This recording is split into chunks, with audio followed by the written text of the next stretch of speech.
앙구타라 니까야의 이 세 번째 이제 셋 모음에서는 그 주제가 대체적으로 업설이었다 그런 이야기를 했었죠. 사람을 결정하는 것은 우리는 이제 사람이 있다. 저 사람은 어떤 사람이다. 근데 우리는 마치 그 사람이 본래부터 어떤 사람으로 존재하는 것처럼 생각을 합니다. 물론 우리가 살아가면서 보면 사람 잘 안 변하지요. 사람 쉽게 변하지 않습니다. 그러니까 그 잘 변하지 않는 사람을 변하게 만드니까 이게 신통력이 있는 거예요. 저는 확신합니다. 불교를 공부하면 사람이 변합니다. 그건 제 자신이 이제 증거입니다. 저는 사실은 내가 어려서 이런 일을 하리라고는 나서 상상도 안 했고 또 내 성격이 이렇게 변하리라고는 기대도 안 했습니다. 정말 상상하지 못했죠. 마음이 얼마나 불안한지 제가 중고등학교를 다니면서 한 학기를 제대로 학교를 다 못 다녔다니까요. 어찌나 속에서 잡념이 많고 하고 싶은 별 생각들이 많이 나는지 한 학기 다니고 나면 다음 학기는 학교도 가기 싫고 그러니까 결국은 이제 뭐 가출하고 돌아다니고 지금 생각해 보면 참 어지러웠구나. 아마 그런 자녀를 뒀다면 엄청 힘들었을 겁니다. 근데 저는 불교를 만나고 불교 공부를 하면서 지금은 굉장히 이제 그런 점에서 뭐 안정되어 있고 하루 종일 책상에 앉아서 책을 봐도 마음의 흔들림이 없습니다. 전에는 1시간을 의자에 1시간이 아니라 의자에 엉덩이를 붙이고 10분 앉아 있다는 것은 얼마나 큰 고역인지 제 기억에 학교 수업을 받으면서 초등학교 때 의자에 앉아있들 못하고 돌아다니고 막 그랬던 기억이 있습니다. 그러니까 아마 학교 선생님도 엄청 힘들었을 거예요. 근데 그러한 사람이 이제 불교를 만나고 부처님 가르침을 통해서 변했다는 사실이 저 자신을 돌이켜보면 사람은 변하기 어렵다. 그렇지만 불법을 만나면 반드시 변한다. 이게 제가 지금까지 불교를 공부하면서 느낀 제 솔직한 심정입니다. 그래서 여기서 보면은 몇 가지 이제 세 종류의 사람이 자주 등장합니다. 그러면 본래부터 세 종류 사람이 있냐? 세 종류 사람이 있습니까? 어떤 행동을 하니까 그런 사람이라고 부릅니까? 예. 사람의 본질은 업입니다. 업이 사람을 결정합니다. 근데 부처님께서는 우리들에게 바른 업, 어떻게 살 것인가를 가르쳐 준 것입니다. 그렇기 때문에 부처님 가르침대로 살면 안 변할 수가 없는 것입니다. 자기를 변화시키려면 자기의 행위, 자기의 행동을 변화시켜야 됩니다. 지난번에 뭐 108배 하신 분들 말씀이 108배를 하니까 루틴이 바뀌었대요. 이게 참 삶의 그 패턴이 바뀌기가 어렵죠. 아침에 늦게 일어나는데 50년 이상을 늦잠을 자던 습관이 108배를 108일 동안 했더니 바뀌더라는 거예요. 그렇습니다. 내가 행동을 바뀌면 내 몸도 바뀌어지고 내 의식도 바뀌어지는 것입니다. 지난 시간에도 이야기했죠. 우리 울산의 법부님이 나이도 들어가지고 몸도 무겁고 다리도 아프고 마음도 울적하고 의욕도 없고 그런데 우리 108배를 100일 기도를 한번 해보시라. 그리고 그때 우리 붓다나라 108 애경문을 가지고 한번 해보시라 그랬더니 지난번에 100일을 다 채우고 나서 소감을 한번 말씀해 보시라 하니까 다리도 편해지고 몸도 가벼워지고 그리고 무엇보다도 이 무기력하고 아무 의욕이 없었는데 이제는 활기를 찾고 굉장히 행복감을 느끼고 있다. 다 해결됐다. 이렇게 말씀하시더라고요. 그리고 주변에서 주변 사람들이 좋아하더라.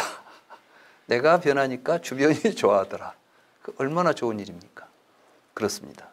불교 공부는 바로 우리 각자가 부처님 가르침대로 잘 실천하면 나도 좋고 남도 좋은 자타가 다 같이 이익이 되는 이러한 공부가 되는 것입니다. 그래서 이제 우리 이런 공부를 하면서도 항상 업이 중요하다. 업이 나를 만들고 내 세계를 만든다.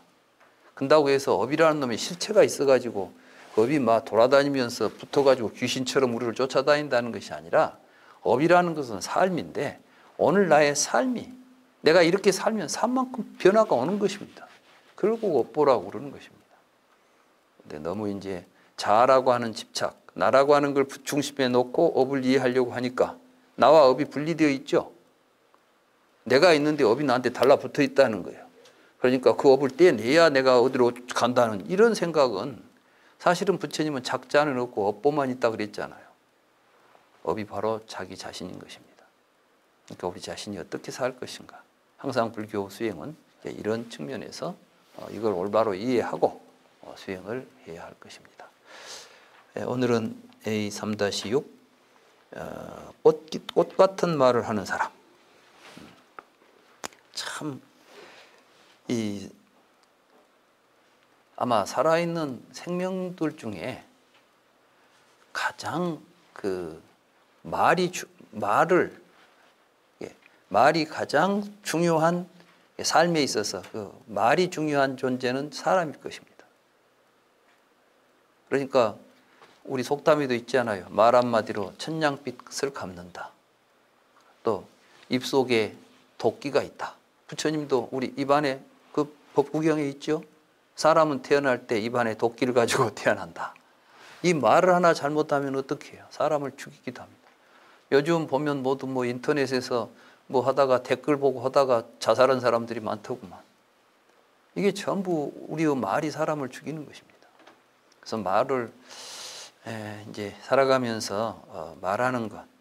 그리고 우리 불교 이제 불자들은 첫째 절대로 입에서 큰 소리, 또 욕하는 소리, 이렇게 좀 욕설 이런 게 나와서는 안 됩니다. 그래서 여기서는 뭐냐면 꽃 같은 말을 해라. 마치 그 사람이 말을 하면 한 송이 꽃이 피어나는 것처럼 우리가 입을 열 때마다 입에서 꽃이 피어나는 그러한 말을 해야 한다. 이런 말씀이 되겠습니다. 비구들이여 세상에는 세 종류의 사람이 있다오. 그 셋은 어떤 종류의 사람인가? 그것은 똥 같은 말을 하는 사람, 꽃 같은 말을 하는 사람, 꿀 같은 말을 하는 사람이라오. 비구들이여 어떤 사람이 똥 같은 말을 하는 사람인가?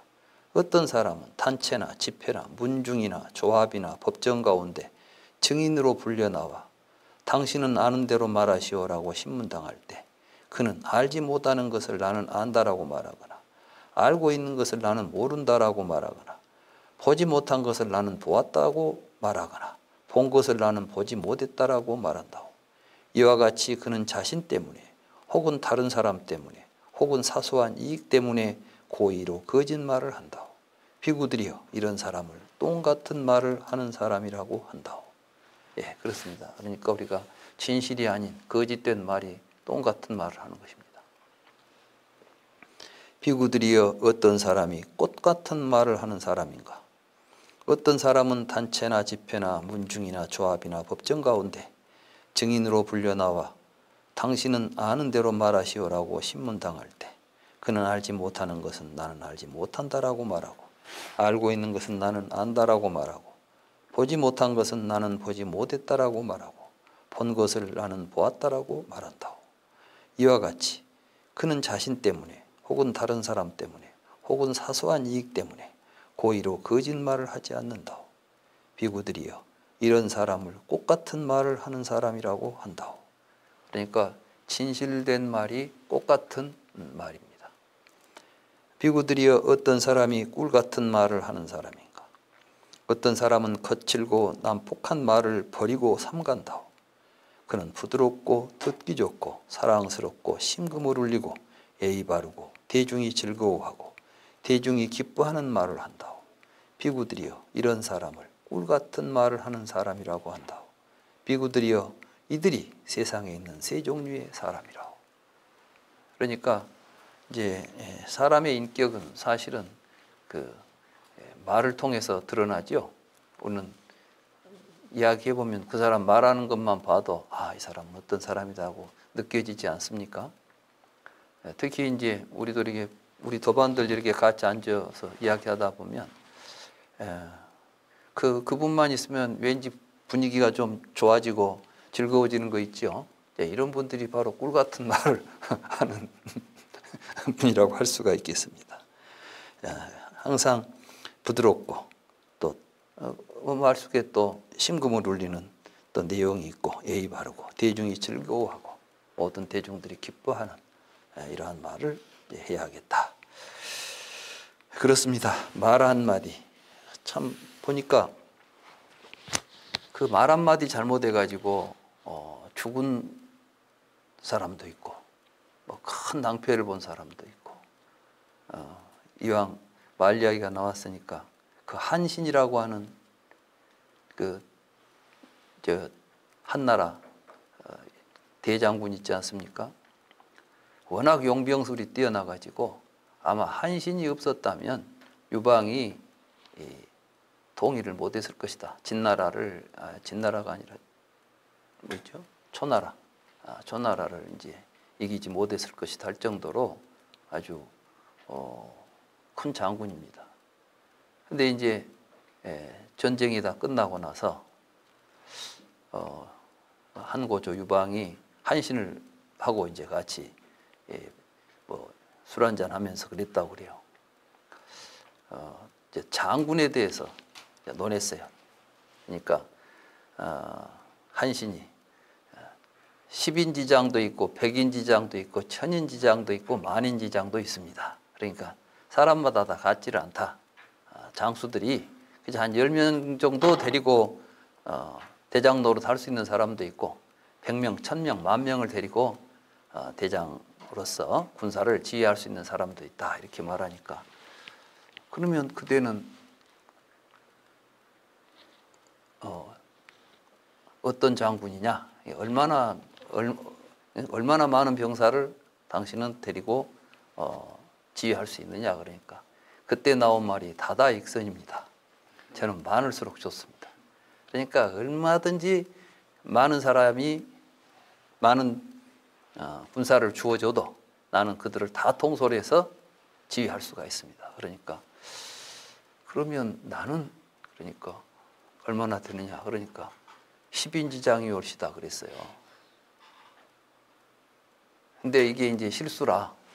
사실 유방이라고 하는 사람의 그 인간됨이 그 본래 시정에서 그냥 이 사람 저 사람하고 어울려서 요새 말하면 그 골목대장처럼 술집에서 같이 친구들 한 11명 앉아서 거기서 막 거들먹거리던 사람이기 때문에 한신이가 볼 때에 저 사람은 어떤 장수로서 수많은 사람을 통솔할 만한 그런 능력이 있는 사람 아니다라고 보였는지 술 기운에 뭐 말하면서 그냥 진심이 나와버렸던 것을 이제 그러니까 유방이 표정이 좋을 리가 없죠. 그래서 그런데 그대는 왜 내 밑에 있는가 이렇게 이제 물으니까 한신이 그때 이제 아차 싶어가지고 얼른 변명한 게 그 10인이 바로 저 같은 사람이 옳시다 이렇게 이제 말했어요. 그러니까 나 같은 사람 10명을 거느릴 수 있는 대왕은 그런 분입니다. 근데 유방이 벌써 이미 이제 속이 별로 심사가 뒤틀린 데다가 한신의 그 야망, 사람 때문에 이제 속을 들여다 본 것이죠. 저 사람은 크면 저 사람이 세력을 가지면 나도 온전하지 못하겠구나. 그래서 이제 한신을 죽입니다. 그래서 그걸 보고 토사구팽이다. 전쟁 끝나고 나니까 사냥 끝나면 개 잡아먹듯이 전쟁 끝나고 나니까 전승에 공을 세운 이런 대장군을 죽인다. 이런 뜻입니다. 그게 바로 그 다다익선이라는 말 한마디 때문에 벌어진 참사입니다.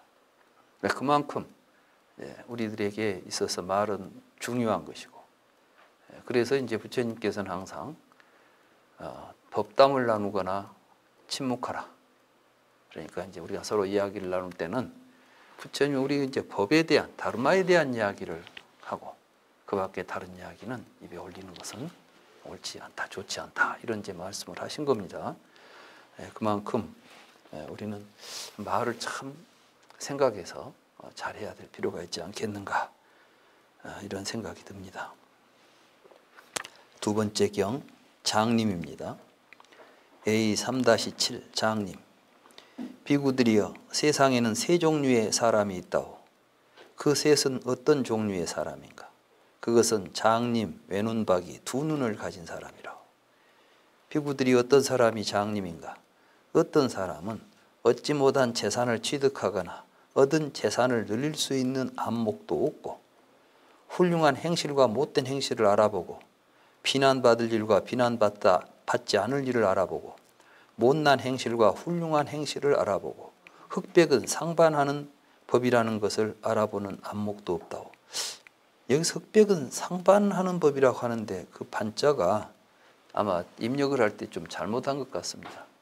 서로 흑과 백은 서로 이렇게 같지 않다, 서로 반대가 된다. 그러니까 이제 우리가 선업과 불선업이라고 그러죠.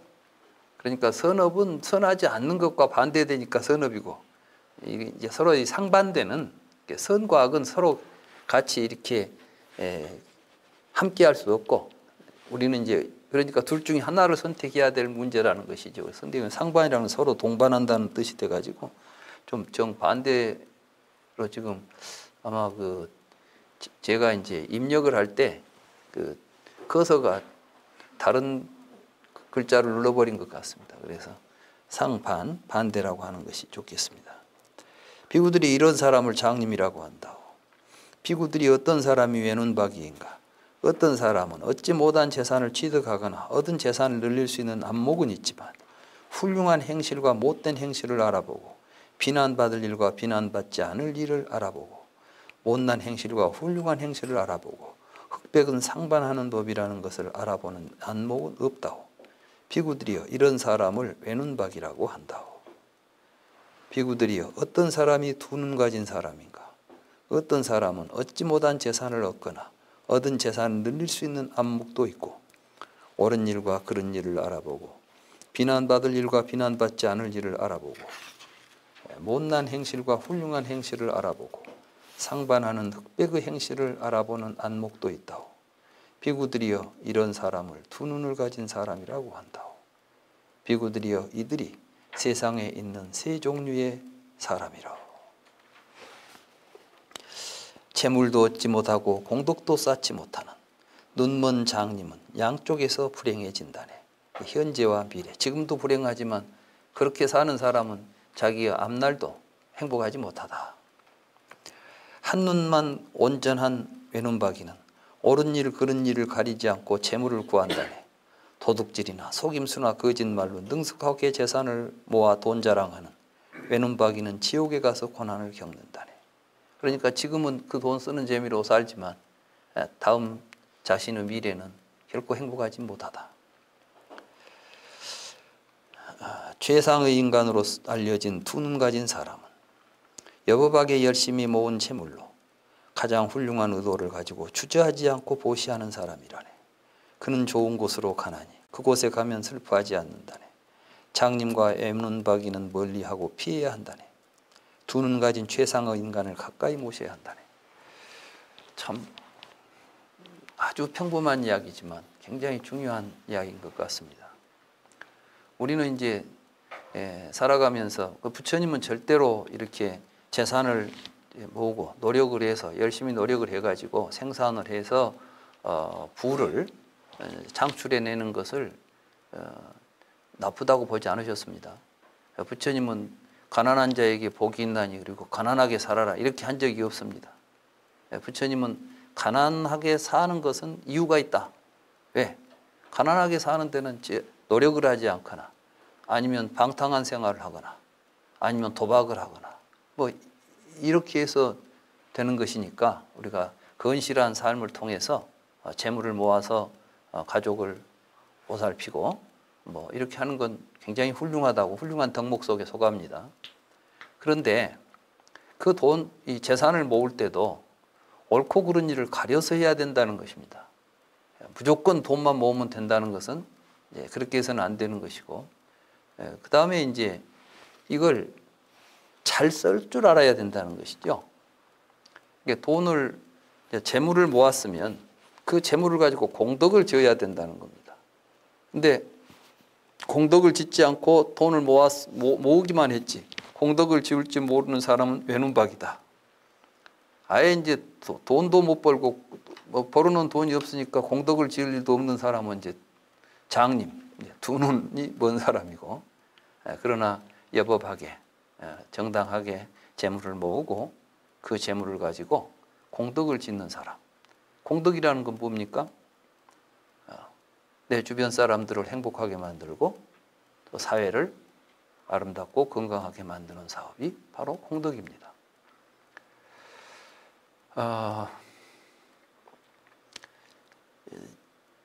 근데 사람들이 이제 왜 공덕을 못 짓냐 하면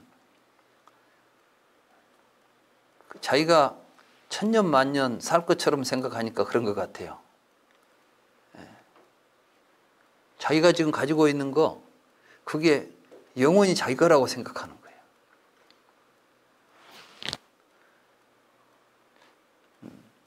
제가 이제 몇 년이나 더 살 것 같아요.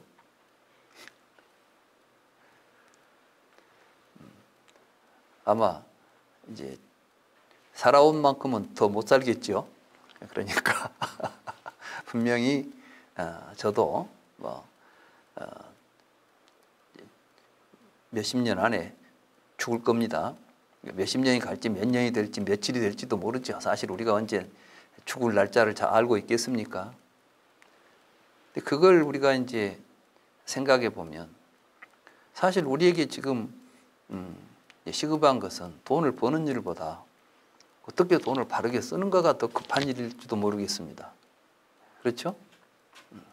근데 내가 돈만 벌어놨지 죽을 때는 그 돈 어디다 쓸지도 모르고 내 의사하고는 전혀 상관없이 또 이렇게 이제 잘못하면 이게 또 화가 돼요. 그 부모가 재산 남겨놓으니까 자식들이 그것 가지고 나는 그 부모가 재산을 많이 남겨놨더니 자식들이 부모님에게 감사를 느끼고 자녀들끼리 화목하게 잘 살았다는 이야기를 들어본 적이 없어요. 그러니까 사실은 이 화를 남겨놓고 가버리는 거죠.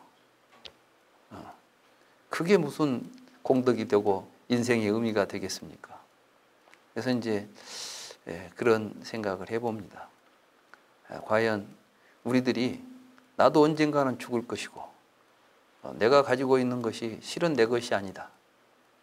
이걸 우리가 깨닫는다면 지금 나에게 주어져 있는 이것을 내가 어떻게 회양하고 어떻게 쓰는 것이 의미 있는 일인가, 중요한 일인가를 다시금 생각할 수가 있지 않겠습니까? 지금 여기서 이제 공덕을 짓는 거, 제가 그런 말씀을 드렸죠. 우리가 아무리 좋은 것을 가지고 좋은 음식을 먹어도 그게 내 입에 들어가면 필경지게 똥밖에 안 된다니까. 근데 이걸 다른 사람 입에 넣어주면 가난하고 배고픈 사람 입에 넣어주면 뭐가 돼요? 공덕이 되는 거예요. 우리 삶을 평생을 똥 만드는 삶을 살고 갈 건지 똥만 만들다 죽을 건지 아니면 공덕을 짓고 살아갈 것인지 부처님께서는 우리에게 두 눈을 가진 사람은 공덕을 지을 것이다 이렇게 말씀하신 것입니다. 참 진실된 말인데도 또 막상 하려고 보면 잘 안 되죠. 이게 바로 탐진치입니다. 우리 마음속에 있는 어리석음과 탐욕이 그걸 가로막고 있습니다.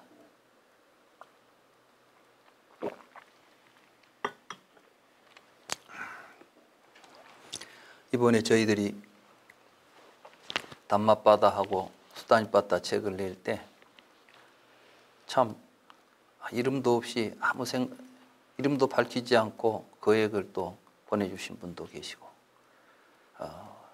그걸 보면서 역시 우리 붓다 나라에 공부하시는 분들이 여법하게 참으로 공부를 열심히 하시니까 그런 공덕을 짓는데 조금 더 망설임이 없이 일을 하시는구나. 그 덕에 지금 저희들이 1000부씩, 사실 이번에 저 책을 내는데 뭐 수천만 원 지금 그 인쇄비가 들어갔습니다. 거기에 사실은 전부 이제 뭐 크게 작게 형편에 맞추어서 이 큰 불사에, 이런 중요한 불사에 나도 동참하고 싶다, 이런 뜻을 가지고 해주신 여러 분 덕분입니다. 정말 우리 붓다 나라에는 두 눈 가진 분들이 참 많아서 좋습니다. 예. 범천이 계시는 가정. 비구들이여, 자녀들이 공경하는 부모님이 계시는 가정은 범천이 계시는 가정이라오.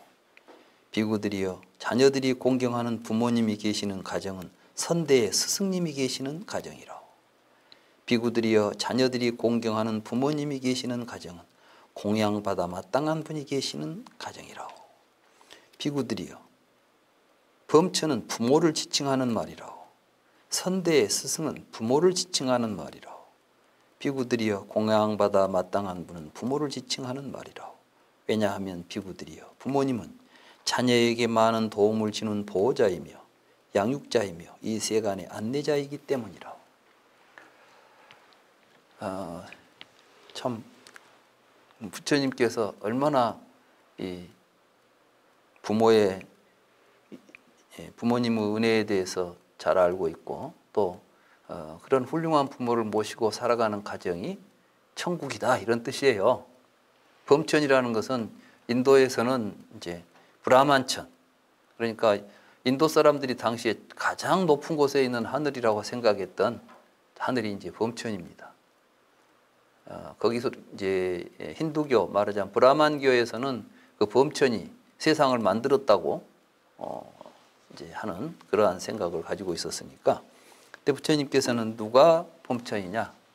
바로 부모님이 범천이다. 근데 여기서 또 하나는, 여기 보면은 부모는 어떤 분이라고요?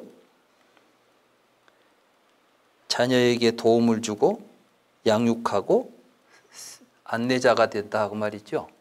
그러니까 이것은 부모의 역할을 또 말씀하신 것입니다. 낳았다고 해서 부모가 아닌 것입니다. 우리 요즘 뭐 사회 여러 가지 보면은 정말 왜 그런가 모르겠어요. 막 낳아서 어디다 버리고 죽이고 막 학대하고 이런 부모들이, 난 세상에 왜 이런 사람들이 나타나는가? 저는 그게 그 사람들이 잘못된 사람이라고 생각하는 게 아니라 그런 세상이 지금 만들어지고 있다는 게 근본 문제라고 봅니다.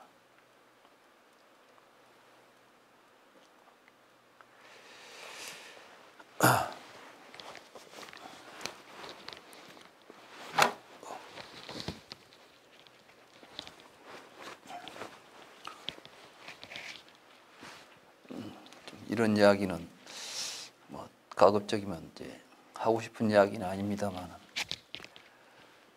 우리 이제 한국 사정만 그런 게 아니라 전 세계적으로 지금 우리가 왜 이렇게 인간의 모습들이 변해가고 있는가에 대해서 좀 알아볼 필요가 있습니다. 왜냐하면 우리는 마치 인간 개개인에게 그 사람의 심성이 존재한다고 생각합니다. 요즘 뭐 사이코패스 해가지고, 근데 그런 말들은 굉장히 위험한 말인 것이, 물론 사이코패스적인 심리학적으로 그렇게 진단할 만한 현상이 없다는 것은 아닙니다. 근데 우리는 마치 그 사람은 태어나면서부터 그런 존재로 태어났기 때문에 구제불능이고, 그러니까 그런 사람들은 색 뽑아내가지고 사회로부터 격리시키거나 제거해야 된다, 이런 생각을 하지 않아요. 그래서 뭐 그 사람이 사이코패스인가 아닌가 한번 봐봐. 이 말은 뭐예요? 이 사람은 고쳐서 쓸만한 사람인지 아예 그냥 이거는 폐기 처분해야 될 물건인지 보자는 것처럼 이제 그렇게 되지 않습니까? 근데 인간은 개인적으로 존재하는 게 아니라 사회적으로 존재합니다. 사실은 그러한 행동을 하도록 사회가 조장하고 있는 것입니다. 그럼 사회는 어떻게 해서 만들어지고 이 사회를 움직이는 것은 뭘까요? 그것은 세계관입니다. 지금 우리 사회를 이렇게 만들어낸 건 인간을 개인으로 보는 개인주의 세계관입니다. 그리고 그 개인주의 세계관은 서양에서 물리학적으로 원자론적인, 기계론적이고 원자론적인 사고에 기반을 두고 있습니다. 그래서 이 기계론적이고 원자론적인, 말하자면 갈릴레이, 뉴턴 이런 사람들에 의해서 서양에서 과학이 새로운 학문으로 발전하게 되는데, 그들은 이 세상을 모든 수학적으로 봤습니다. 수학을 한번 봅시다. 열은 하나가 10개 모인 거죠. 그렇죠? 그러니까 100은 하나가 100개 모인 것이고, 이게 이제 수학적으로 본다면 모든 이 것들은 수학적 계산을 통해서 예측도 가능하고 결정되어 있다고 볼 수가 있겠죠. 그러니까 이제 수학적인 과학적인 입장에서 본다면 이미 현재 존재하는 모든 것들이 어느 위치에서 어떤 식으로 기계적으로 작용하느냐에 따라서 미래는 어떤 식으로 흘러갈 것인가가 결정되어 있다고 볼 수밖에 없는 것입니다.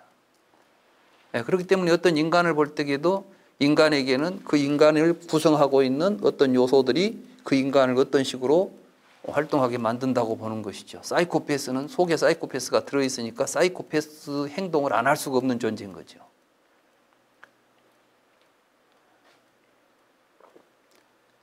그러한 그 개인적인 사고방식에 인간이 가지고 있는 욕망을 현대 경제학은 그 욕망이 없으면 경제가 안 돌아간다는 것을 알아요. 그래서 인간을 끊임없이 욕망의 주체로 만들어버립니다. 그러면서 욕망을 갖는 것을 굉장히 미화합니다. 그래서 요즘 뭐 자아성취라고 그러죠. 자아성취가 뭐냐면 네 욕심을 채워라, 네 욕심껏 살아라, 이게 자아성취예요. 이게 교육의 목표입니다. 굉장히 왜곡된 인간관, 가치관 이런 것들을 가지고 사회가 돌아갑니다.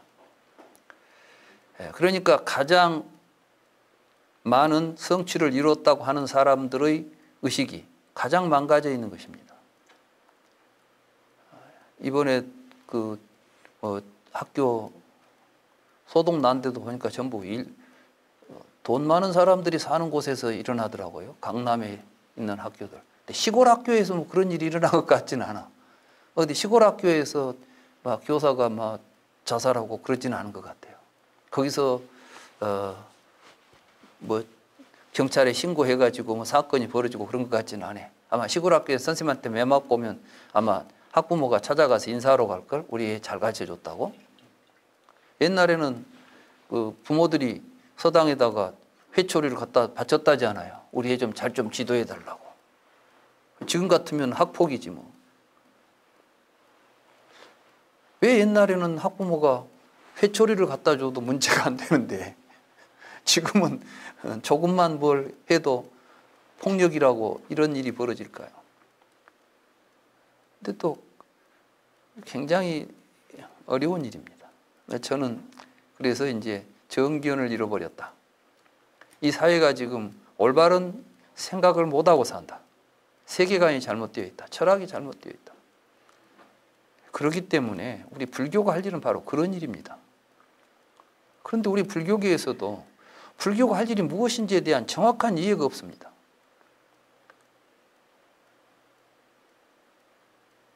저는 부처님 가르침이 우리의 삶 속에서 진실로 받아들여지고 많은 사람들이 생각을 바꾸고 삶의 방향을 바꾸고 행동을 바꾸면 세상이 변한다고 봅니다.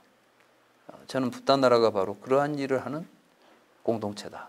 그렇게 살기로 하는 공동체다. 이렇게 저는 생각하고 싶습니다. 이제 많은 학자들이 그런 이야기를 합니다. 현재 우리 인류가 갖고 있는 문제는 두 가지예요. 하나는 환경 문제고 하나는 인간 문제입니다. 그러니까 쉽게 말하면 주관과 객관 문제예요. 주관으로서 인간, 삶의 주체로서 인간 자체가 인간의 내면적인 심성이 지금 어마어마하게 오염되고 파괴되어 있다는 겁니다. 인간성이 상실되어 있다는 거죠. 그런가 동시에 그 인간이 살고 있는 자연 환경은 또 어마어마하게 파괴되고 인간이 살 수 없는 구조로 지금 변해가고 있다는 사실입니다. 그러니까 지금 많은 사람들은 인류가 100년 갈까? 이렇게 지금 생각하잖아요. 근데 또 우리 같은 사람들은 또 그럽니다. 뭐 100년까지 간다면야 나는 그 안에 죽을 텐데 뭐. 그건 내 일 아니라는 거야. 개인이니까. 아니 나만 잘 살다 가면 되지. 뒤에 그 애들이 한번 살든 말든 나하고 무슨 상관이 있어. 내가 사는 동안 숨 쉬면 됐지. 이런 생각을 하는 거예요. 얼마나 무책임하고 자기본위적이고 자기중심적입니까? 이것이 오히려 더더욱 자신을 망치고 자신이 사는 세계를 망치고 자신의 소중한 자녀들을 망치고 있다는 사실을 자각을 못하고 있다는 것입니다. 지금 사실은 전 세계가 힘을 모아서 그러한 문제를 해결하기 위해서 노력을 해야 되는데 점점 더 어떻게 되느냐. 개인적인 욕망, 또 자기 집착 이런 것들이 강해지다 보니까 우리가 보통 보수라고 하는 말들이 있죠. 지금 미국에서도 보수가 굉장히 이제 점점 더 극보수화되어 간다 그러잖아요. 극우화된다 그러잖아요. 일본의 극우파 뭐 이런 말들을 쓰지 않습니까? 그 결과가 어떤 것이냐면 이제 상호 충돌이고 전쟁입니다. 그래서 지금 우크라이나 이 러시아 전쟁 하더만 이제는 또 뭐 이스라엘에서 터지잖아요. 이스라엘에서 터지고 있는 이건 또 이란하고 또 연결을 시키고 막 하는 게 전 세계가 지금 이제 들썩들썩합니다. 아니 서로 힘을 모아가지고 지금 우리 인류가 갖고 있는 이 문제를 같이 해결하자고 힘을 모아도 지금 시원치 않은 상황에서 서로 이렇게 자기 이익을 위해서 상대방을 적이라고 생각하고 악당이라고 생각합니다. 하마스가 우리는 악당이다, 악을 자행하자 해가지고 지금 로켓을 쐈을까요?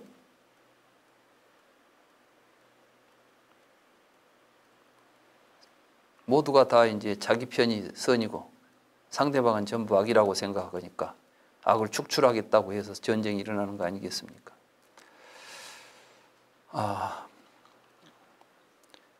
정말 어찌 생각하면 너무 막막하기도 합니다만은 그래도 우리가 기댈 것은 이거밖에 없지 않습니까? 부처님의 가르침 밖에는 우리가 어디에 이 세상에 이러한 문제를 해결할 수 있는 길을 알려주는 곳이 어디가 있습니까? 그래서 더더욱 우리 부처님 법이 소중하다는 거 알고 우리 붓다나라가 그러한 생각들을 더 굳게 갖는 그러한 이제 마음가짐을 가지고 공부를 했으면 좋겠습니다. 그렇습니다. 자녀는 부모를 하늘처럼 모셔라 그 말이에요. 범천이 하늘이란 뜻입니다. 그러니까 이제 하늘처럼 모시고 그럼 또 하늘은 어떻게 해야 돼요? 자녀를 가르치고 양육하고 잘 키워서 세상에 바른 길을 알려줘야 된다. 부모의 역할이 그런 것입니다. 근데 요즘 우리는 이제 학교에 보내버리면 끝이고 제가 대학에 있으면서 이제 뭘 느꼈냐면 우리나라 교육이 굉장히 왜곡돼 있구나. 대학만 보내면 교육 끝이라고 생각하고, 그러니까 중고등학교 때는 부모들이 너무 열정적이야. 그래가지고 막 얘가 성적에도 그렇게 민감하고 학교의 관계도 민감하고 해가지고 온 정성을 얘한테만 쏟는데, 대학 가는 순간 그 정열이 어디로 가버리는지 모르겠어. 싸늘하게 식어서 이제 내버려 둬버리는 거예요. 제가 대학에 30년 동안 근무하면서 학부모가 찾아온 걸 한 번도 못 봤어요. 자녀가 문제를 일으키든 안 일으키든, 자녀가 문제를 일으켜도 학부모가 학교 와서 교수를 만나지 않습니다.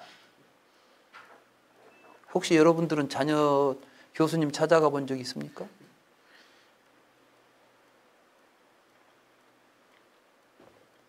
근데 실제로 지금 대학에 가기만 하면 되겠습니까? 대학에서 전공을 할 때 중요하지 않아요. 근데 제가 이제 학부모 찾아가라는 이야기가 아니라, 학부모가 돼가지고 교수 찾아가라는 이야기가 아니라, 정당하게 지금 하고 있는지 항상 관심을 가지고 그런 문제들에 대해서 자녀와 이야기도 많이 해야죠. 말하자면 네 진로에 대해서, 혹시 네가 하고자 하는데 뭐 네가 원하는 교수님이 어떤 분이 계시냐, 혹시 그런 분들하고 좀 더 네가 가까이 가서 그분들을 모시고 공부하고 싶다면 내가 어디 다리라도 알아볼까, 내가 좀 알아서 그분들하고 한번 네가 그분한테 가서 공부할 수 있도록 할 수 있겠는가. 뭐 이렇게 부모가 관심을 가지고 같이 해야 될 부분인데, 우리는 대학 입시, 대학만 가면, 또 뭐 인류 대학만 가면, 근데 사실 또 그렇지도 않아요. 좋은 대학 갔다고 해서 다 잘 되는 거 아닙니다. 저는 대학이 뭐 좋은 대학, 나쁜 대학이 있고 뭐 이런 것보다, 우리가 지금 교육이 굉장히 왜곡돼 가지고 부모가 부모 역할을 제대로 못한다. 그래서 이제 좀 우리 북단 나라는 자녀 교육을 좀 잘해야 되는데, 근데 그것도 또 사회 분위기가 있어서 결국은 자녀한테 불교를 잘 가르치려면 뭐 해야 되냐 하면, 온 세상에 불교가 일반화가 돼야 됩니다. 그런데 우리 집에서만 하고 있으면 그것도 좀 이상해요. 다른 집은 그러는데 우리 집은 막 아침에 일어나면 애불 모시자 해가지고 오고 그런다 하면 좀 이상하죠. 집집마다 다 의뢰 일어나면, 아침에 일어나면 집에서 명상하고 하루 시작하는 거야. 이거 집집마다 하는 풍속이야. 밥 먹듯이 하는 거야. 이렇게 되면 쉬운데. 그래서 이제 이건 사회적으로 불교가 이제 어떤 역할을 하려면은 나 혼자 해가지고는 안 되는 거예요. 그래서 제가 자꾸 이 붓다나라, 이게 이제 공동체를 만들어야 된다. 그래서 공동체 안에서 함께 가는 수행을 해야지 혼자 독불장군으로 수행하면 안 된다. 그러니까 이제 이 법당에 나와서들 공부하세요. 혼자 앉아서 내 인터넷 보면 뭐 이 교수 이야기 다 듣는데 뭐 그 이야기 듣고 앉았으면 뭐하게요. 그거 갖다가 쓰게. 여기 와가지고 도반들하고 만나서 나는 이렇게 하니까 이렇게 되더라. 우리 함께 한번 무엇을 해보자. 우리 자녀들하고 같이 한번 우리 함께 가족 수련 한번 해볼까. 이런 것도 우리가 같이 만나야 뭔 일이 될 거 아니에요. 지금 보니까 광주법당하고 부산법당은 또 이런 줌에 같이 나오지도 않고 법당에 모이지도 잘 않은 것 같아. 이번 기회에 좀 이야기를 해야 되겠는데, 앞으로는 법당에서 모여서 공부하세요. 그게 공부입니다. 혼자 앉아있는 것은 공부가 아닙니다. 그러니까 그러자고 법당도 다 해서 법당에 붓단나라에서 지원도 하고 여러 가지를 하고 있는데, 내가 갈 때만 오는 거야.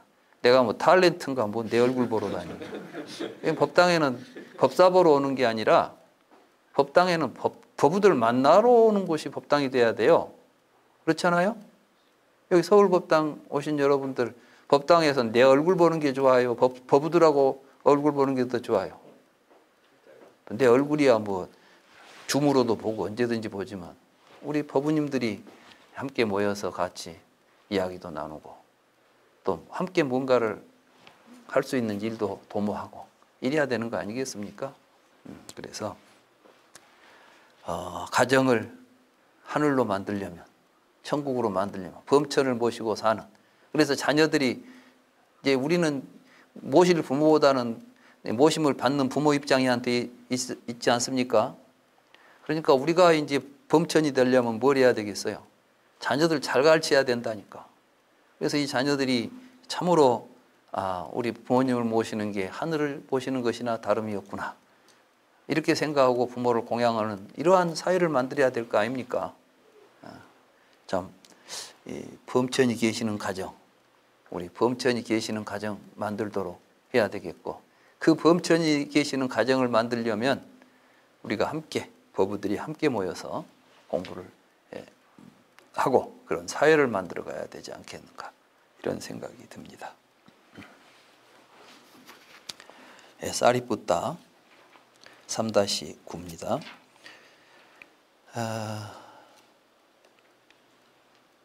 거기 개송 부분을 안 했군요. 부모님을 범천이라고도 부르고 선대의 스승님이라고도 부른다네. 부모님은 자손들을 애민하시니 자녀들의 공경을 받아 마땅하다네.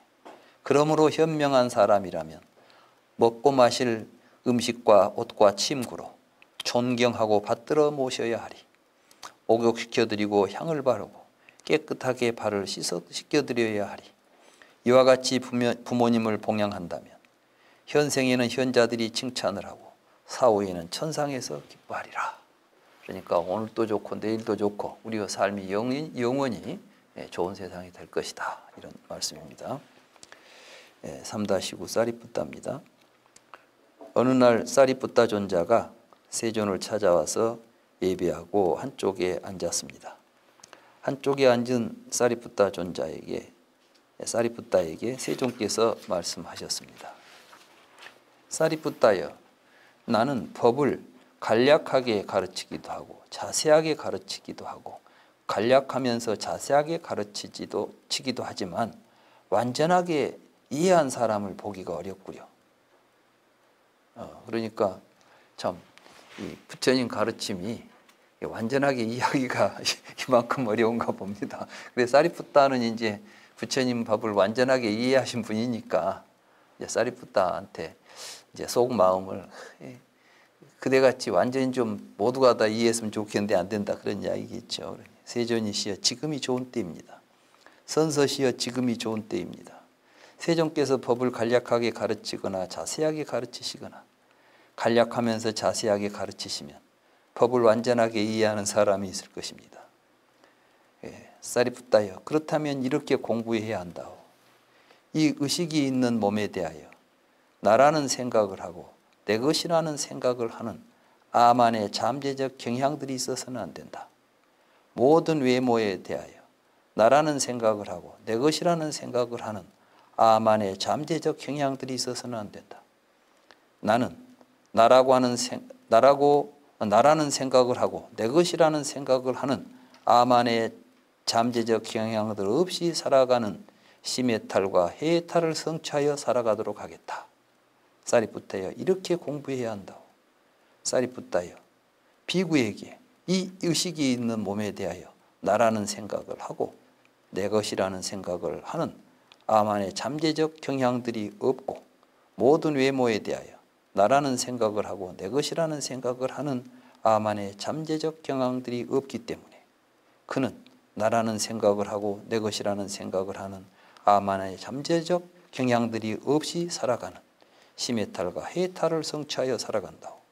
사리붓다여, 이런 비구를 가래를 끊고 결박을 제거하여 아만을 바르게 이해하여 괴로움을 끝낸 비구라고 한다오. 이 가르침이 굉장히 중요합니다. 이건 쉽게 말하면 지금 부처님께서는 내가 여러 가지로 가르치지만 결론은 이 이야기 하자는 건데 무슨 이야기를 해도 이걸 못 알아, 이걸 깨닫든 못 한다는 거예요. 우리는 내가 이 몸에 내 의식이 있죠. 그러니까 이제 의식이 있는 이 몸을 가지고 나라는 생각을 하고 이건 내 것이라고 생각하는데 부처님 그건 네도 아니고 네 것도 아니니까 그런 생각하지 말라고 가르쳤는데도 전부 그 생각의 기초에서 부처님 말씀을 받아들이는 거예요. 그래서 이제 이렇게 참, 그래서 제가 연기법 12연기를 붙다가 무엇을 깨달았는가. 그래서 이제 처음 우리 불경 제가 이제 번역을 하고 지금 편집을 하면서 붓다에 대한 이제 처음 그 깨달음의 내용을 이야기할 때 부처님께서는 우르엘라의 네란자라 강가 보리수 아래에서 처음 바른 깨달음을 성취하셨다. 부처님께서는 12연기를 순간 역관으로 사유하셨다. 이제 그 내용을 무명을 내나의 행이 있고 이렇게 이제 쭉 나오는데 제가 그걸 이렇게 번역을 했습니다. 나라고 할 만한 것이 없다는 사실을 알지 못하기 때문에 내가 있다는 생각을 하면서 살아간다. 지금 우리에게 생사가 벌어지는 것은 내가 있다는 생각으로 살기 때문에 일어난 현상입니다. 그렇죠? 좀 태어났다는데 여러분들이 태어났다 할 때 누가 태어났다고 그래요? 내가 태어났다고 그러죠? 그럼 그 태어난 나가 어떤 놈이에요? 의식이 있는 이 몸 아닙니까? 의식 있는 몸이 태어나는 거예요. 의식 없이 태어나면 태어났다 그래요? 사산이라고 그래요?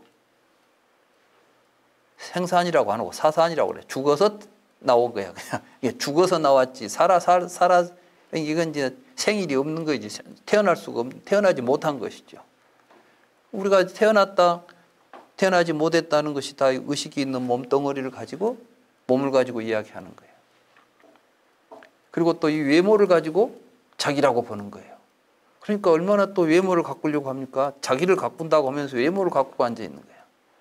그러니까 자기를 가꾸려면 외모를 가꿔야 되겠어요? 자기의 삶을 가꿔야 되겠어요? 부처님께서는 그 외모가 네가 아니고 그 몸뚱아리가 네가 아니라 네가 지금 하고 있는 짓이 너야. 네가 지금 무슨 일을 하느냐가 너지. 그 하고 있는 일이 너지. 그 몸뚱이나 그 외모가 네가 아니다는 거예요. 내가 아무리 못생겼어도 사람들을 위해서 공덕을 많이 싣고 있으면 내가 훌륭한 사람입니까? 못난 사람입니까? 아무리 얼굴이 뭐 배우들 뺨을 치고 비모가 하늘을 찌른다 할지라도 도둑질하고 있으면 그게 누구예요? 도둑놈이지. 예, 그런 겁니다. 그래서 부처님께서는 지금 업보는 있으나 작자는 없다 이야기하신 거예요. 그래서 제가 이제 부처님의 깨달음의 내용을 우리가 불경을 이제 되게 되면 세상 사람들이 불경을 통해서 불교를 이해할 텐데 첫 장을 딱 열면 부처님께서 성불했다는 이야기가 나오게 되는데 그 어떤 성불의 내용이 무엇이냐? 부처님이 깨달았다는 것이 무엇이냐? 나라고 할 만한 것이 없다는 사실을 깨달았다. 그래서 나라는 것이 없다는 사실을 깨달았으면 어떻게 사는 것이냐? 나 아닌 것이 없다는 생각으로 살게 된다. 그래서 제가 이제 환멸문에서는 나라는 것이 없다는 생각을 알게 되면 나라고 할 만한 것이 없다는 사실을 알게 되면 나 아닌 것이 없다는 생각을 하면서 살아가게 된다. 나 아닌 것이 없다고 생각하며 살아가면 분별하는 마음이 사라진다. 이때 분별하는 마음은 뭐냐면은 자탑을 분별하지 않으니까 동체 자비심을 가지고 살아가게 된다. 이런 이야기예요. 그래서 이제 좀 불경을 이제 저는 옛날 했던 그 용어를 그대로 써가지고 알아먹지도 못하는 글로 쓸 게 아니라 딱 읽어보면 이거 읽어보니까 부처님 가르치면 이러한 것이구나. 나라고 할 만한 것이 없다는 사실을 알아서 나 아닌 것이 없다고 생각하고 모든 존재들을 나와 한 몸으로 생각하고 살아가라. 이런 가르침이구나. 이렇게 이제 첫 장부터 메시지를 정확하게 전달할 필요가 있겠다. 그래서 이제 앞으로 좀 우리가 편집위원회를 구성했습니다만은 거기에서 이제 문장들도 지금은 일단은 해놨지만은 바꿔야 된다면 다 송두리째 바꿀 생각을 하고 있습니다. 그래서 누구든지 읽어보면은 막 이해가 쉽고 또 이해하고 나면은 자기에게 이렇게 살아야 되겠구나 하는 어떤 울림이 있고 감동이 있는 이러한 불경을 만들 생각을 하고 있습니다. 아마 잘 될 겁니다. 그래서 부처님께서 이제 결국 우리에게 잠재해 있다는 거예요. 그걸 나라고 생각하는 아만이. 그래서 우리 붓다나라 지게바로문에 보면은 그런 이야기가 있죠. 뭐가 있죠? 타성. 말하자면 다른 사람은 타성에 젖어서, 타성이라는 게 이제 이렇게 잠재해 있는 어떤 그 의식, 이렇게 살지만 우리는 그걸 벗어나서 살아야 된다. 이런 이야기를 부처님께서 하신 것입니다. 이렇게 할 때 그것이 심해탈과 해해탈이 그런 데서 일어나는 것입니다. 그리고 바로 이렇게 살아가는 삶 속에서 우리는 괴로움을 극복할 수가 있다. 불교의 목적은 항상 말씀드리지만 괴로움의 소멸에 있습니다.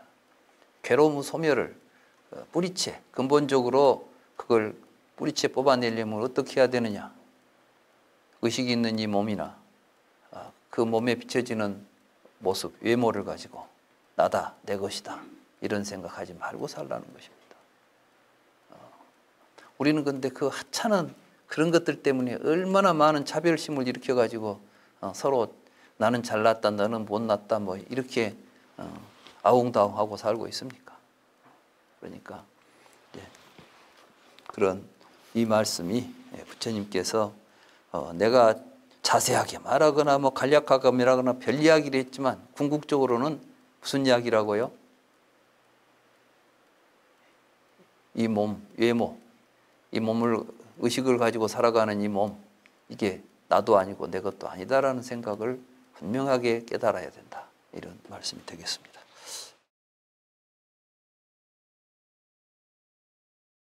네, 잘들 쉬셨습니까?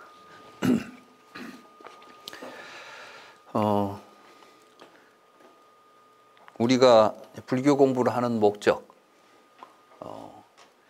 우리가 불교를 통해서 부처님의 가르침을 통해서 성취해야 할 깨달음, 그건 무엇인가? 그건 바로 지난 시간에 이야기했던 그 의식이 있는 이 몸을 나라고 생각하고 내 것이라고 생각하는 생각에 빠져서 살아왔다는 사실을 깨닫는 겁니다. 그런데 이것은 사실이 아니었다는 것입니다.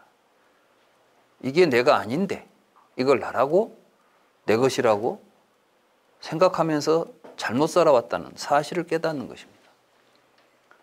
그러면 그런 사실을 깨닫게 되면 어떻게 살아야 되는가? 근데 이제 무아라는 이야기가 너무 부정적인 이제 의미이다 보니까 자아를 부정하는, 나라고 하는 것을 이제 부정하는 입장이 되다 보니까 그럼 불교는 뭐 나 없이 살라는 이야기냐? 이런 이야기죠. 그래, 나 없이 살라는 이야기인데 근데 우리는 자꾸 그 나 없으면 뭔 재미로 사는데 내가 없으면 뭔데? 이제 무아라는 말의 의미를, 진정한 의미를 잘 모르는 것이죠. 부처님은 누차 항상 하시는 말씀이 나를 실체시하지 말라는 거예요. 이게 나가 없다는 이야기가 아니라 실체적으로 나를 보지 말라는 겁니다. 그럼 나는 무엇인가? 그럼 우리가 삶을 보면은 삶 속에서 내가 있죠. 삶 속의 나를 보라는 거예요. 삶 속의 나를 보면 나는 어떻게 해서 지금 살고 있어요? 밥 먹고 물 마시고 숨 쉬니까 살고 있죠. 밥도 안 먹고 물도 안 먹고 숨도 안 쉬면 내가 존재할 수 있습니까? 없습니까? 존재할 수 있어요? 없어요? 없잖아요. 그럼 나는 뭐예요? 먹고 마시고 숨 쉬니까 있는 놈이에요. 그 놈을 부정하자는 거 아니야. 근데 내가 먹고 마시고 숨 쉰다고 생각하는 거야. 내가. 그러니까 숨 쉬지 않아도 내가 있고 먹지 않아도 내가 있고 나는 있는데 내가 이제 먹고 숨 쉬고 있다고 생각하는 거예요. 부처님은 너는 네가 먹고 있는 게 아니라 먹여주고 숨 쉬고 하니까 네 모습이 나타나 있는 거죠. 예를 들자면 우리는 나무가 나무 뿌리가 수분을 섭취하고 영양분을 섭취해갖고 자란다 그러잖아요. 그러면 자라나는 나무가 있는 것처럼 생각하는 거예요. 근데 나무가 자라나고 있는 게 아니라 수분에 의해서, 영양분에 의해서, 여러 가지 조건에 의해서 자라고 있는 것을 나무라고 부르는 거예요. 그러니까 나무라는 이름은 명사지만 그 명사가 보여주는 것은 실체입니까? 동사적인 활동입니까? 만약에 수분을 공급하지 않고 양분을 공급하지 않으면 나무가 존재할 수 있습니까? 없습니까? 존재하지 못하잖아요. 그러니까 그러면 나무의 이제 본질을 한번 살펴봅시다. 나무의 본질이 나무 안에가 있습니까? 나무 주변에가 있습니까? 나무가 존재할 수 있는 조건들이 어디가 있어요? 나무 속에만 있습니까? 물론 나무 속에도 있지요. 그러나 나무 속에만 있는 것이 아니라 나무 밖하고 연결되어 있는 것입니다. 그러니까 한 그루의 나무는 사실은 온 우주와 서로 경계선 없이 이어져 있는 것이죠.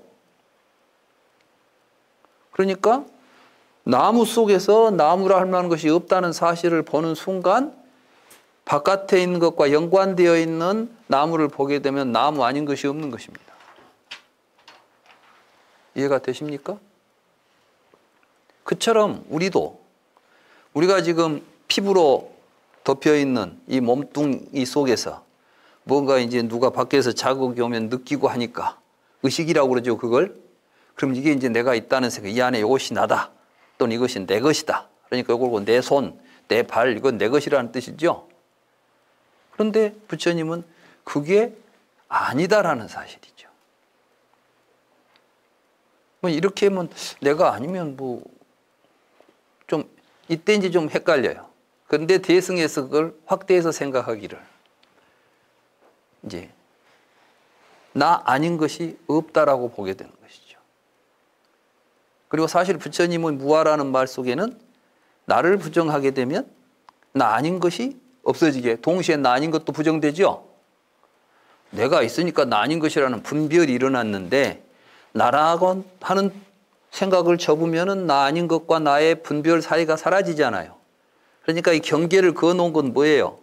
나와 나 아닌 것의 경계는 실제적으로 피부입니까? 피부를 통해서 지각된 의식이 그냥 분별을 해놓은 것입니까? 공간적으로 나와 세계는 분리되어 있지 않지요. 실질적으로 우리는 피부를 통해서도 호흡을 하고 끊임없이 외부의 조건에 의해서 반응하면서 함께 같이 작용하고 있습니다. 그러니까 내 몸은 사실은 온 우주 법계하고 한 몸인 것입니다. 내 생명은 이 우주 법계와 한 생명인 것입니다. 이런 생각을 가지고 나를 보게 되면 나 아닌 모든 것들을 나와 분별하지 않고 차별하지 않을 때 이게 평등한 다르마입니다. 제가 이제 평등한 가르침에 귀의합니다 이렇게 이야기했잖아요. 그 평등하다는 것은 그런 것을 의미하는 것입니다. 그렇게 살아가면 어떤 세상이 되겠습니까? 서로 다투고 싸우겠습니까? 화목하게 화합하고 서로 행복을 주는 세상이 되겠습니까? 그게 바로 평화로운 붓다나라입니다. 부처님께서는 이 경을 통해서 그렇게 공부하면 괴로움이 끝난다. 생사가 끝난다. 이걸 보고 열반이라고 불렀던 것입니다. 생사해탈이라고 부른 것입니다. 그런데 마치 뭐 윤회가 있는데 윤회하는 세계에서 나는 빠져나오고 너희들은 계속 윤회에서 돌아다니라. 나는 딴 세상으로 나오겠다. 그 윤회하는 존재 또 나와서 딴 세상으로 가는 존재가 있다는 생각을 하니까 그건 지금 부처님이 가르침에서 본다면 전혀 지금 잘못된 생각이겠죠? 요즘 불교가 그런 불교가 지금 불교라고 우리 주변에 알려져 있어서 그게 문제인 것입니다. 그래서 왜 수행합니까? 윤회하다가 윤회를 안 하려고 수행한다는 거예요. 윤회를 안 하려고 수행하는 것이 아니라 윤회할 놈이 없다는 사실을 깨달으려고 하는 것입니다. 본래 생사윤회가 허상이라는 것을 깨닫기 위해서 하는 것입니다. 그러니까 붓다는 깨달음을 통해서 진실을 보게 된다고 말씀하시는 것이죠. 우리는 진실을 보지 못하고 있기 때문에 진실을 보기 위해서 공부하는 것입니다. 그 진실을 온몸으로 체득하기 위해서 수행하는 것입니다. 그러니까 그 진실에 대한 이해를 하지 못하면 수행을 할 수가 있겠습니까? 없겠습니까? 그래서 도노돈수라는 말이 나오는 거예요. 도노돈수가 뭐냐 하면, 도노돈수라는 말도 굉장히 오해되어 있어요. 그러니까 도노돈수의 본질을 모르고 말만 가지고 막 뭘로 깨쳐서 닦은다 그러니까 도노돈수는 수행 안 하고 될 것처럼 이야기해요. 아니에요. 돈수라는 말이 바로 수행법을 말하는 거야. 돈오라는 것은 알아야 면장을 한다 그 말씀이에요. 수행도 내가 없다는 사실을 알아야 내가 없다는 생각으로 살 수 있다 그 말이 도노돈수예요. 무슨 이야기인지 아시겠어요? 내가 없다는 사실을 조금씩 알아가는 게 아니라니까. 어느 순간 나라고 할 만한 것이 없네, 이것은 한순간에 깨달을 수 있겠죠. 그렇습니까? 안 그렇습니까? 나라고 할 만한 것이 없다는 것을 조금씩 깨달아가지고 뒤에 가니까 이제 완전히 나라고 할 만한 것이 없다고 알았다 이렇게 되겠어요? 아니에요. 본래 나라는 것이 없는데 그 나라는 것이 없다는 사실을 깨닫기는 돈수, 금방 깨칠 수가 있어. 근데 그 금방 깨친 생각을 가지고 사는 걸 보고 돈수라고 하는 거야. 무슨 이야기인지 아시겠죠? 그렇게 살면 된다는 이야기예요. 그러니까 수행도 하려면 알아야 수행을 하는 것이지 수행을 하면 알게 된다는 생각하지 말고, 그래서 우리 붓다 나라에서는 먼저 불경을 통해서 무엇이 진실인가를 먼저 알도록 공부하는 것이고, 그 알았을 때는 그 알물 가지고 살아가는 걸 수행이라고 하는 것입니다. 그러니까 어찌 보면 이 붓다 나라야말로 이 육조 해능의 도노돈수법을 제대로 하고 있는 거야. 화두 들고 있다고 해서 도노돈수 안 돼요, 그거. 화두가 들고 있으면 도노돈수가 되겠어요? 깨달음이 있어야 그 깨달음을 가지고 산다니까. 무엇을 깨닫자고요?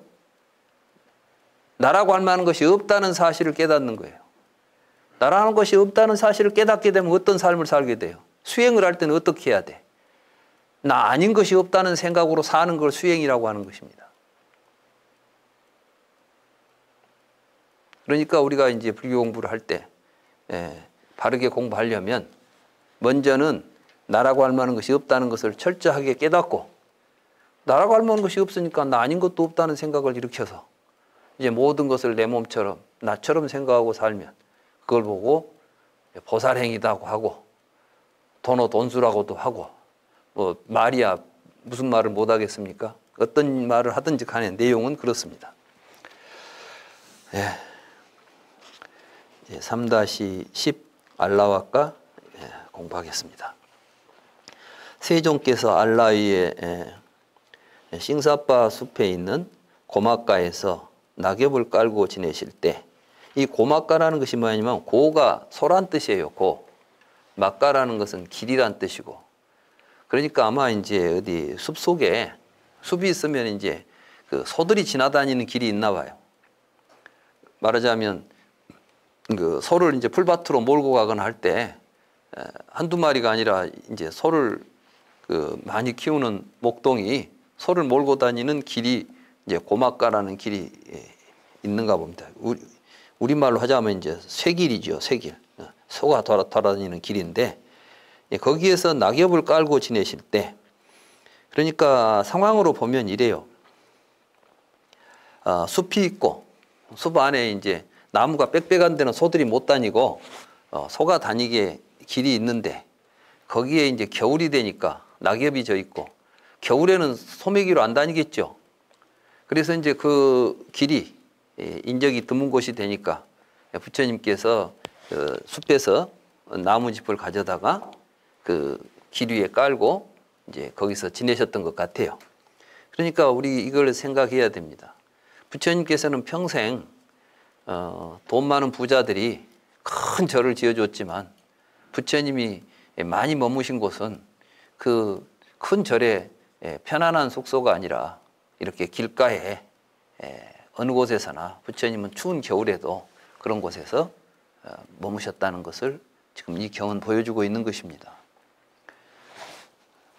그래서 근데 이제 핫다카 알라와카는 이리저리 배회하며 돌아다니다가 여기서 내용으로 보면 부처님께서 이 알라와카를 보고 동자라고 부르는 것을 보면 이제 좀 어린애 같습니다.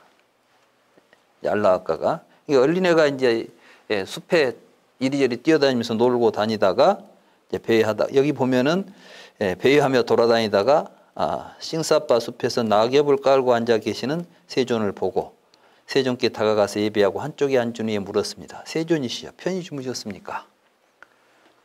이 편히 주무셨습니까? 라는 인사말이 굉장히 자주 등장하는데 이 말이 굉장히 의미가 심장합니다.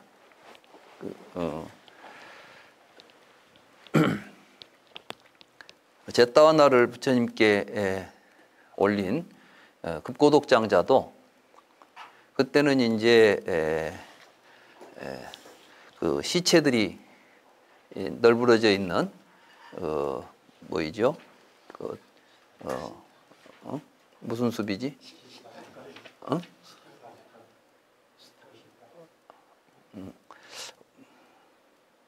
법군? 무슨 숲? 시타림. 그러지, 시타림. 이게 시타림이라는 게 바로 이제 공동묘지.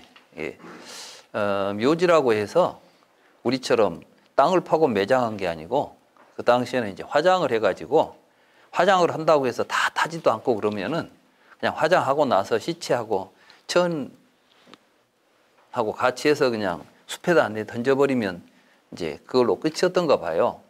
그래서 이제 그때 수행자들이 입는 옷을 보고 뭐라고 그럽니까? 분소이라 그러죠. 그래서 분소이를 얻기 위해서 그 시타림에 들어가 가지고 시체를